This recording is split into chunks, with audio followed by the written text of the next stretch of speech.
Hey everyone, today I'm going to teach you how to share a story on Facebook Messenger. Without any further ado, let's get started.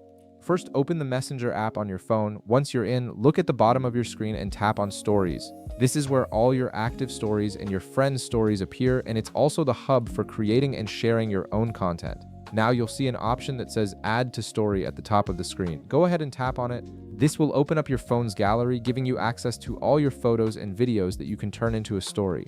From here, browse through your gallery and find the photo or video you want to share as your story. Take your time scrolling through your media until you find exactly what you're looking for. Once you've found it, simply tap on it to select it. This will automatically load your chosen media into the story creation screen.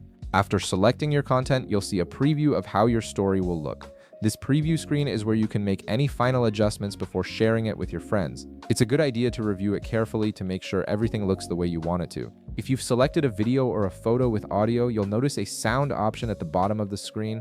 Tap on this if you want to mute the audio. This is particularly useful if you want to share a video but don't want the background noise or music to play when people view your story.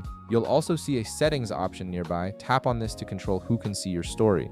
This feature gives you privacy control, allowing you to choose whether your story is visible to all your friends, specific people, or if you want to hide it from certain individuals. Adjust these settings according to your preferences to ensure your story reaches only the audience you want. Once you're happy with everything and you've configured your privacy settings, tap on Share Now at the bottom of the screen. This will immediately post your story to Messenger, making it visible to your selected audience for the next 24 hours. And that's it, your story is now live on Facebook Messenger. If this video helped you out, be sure to leave a like, subscribe, and I'll see you in the next one.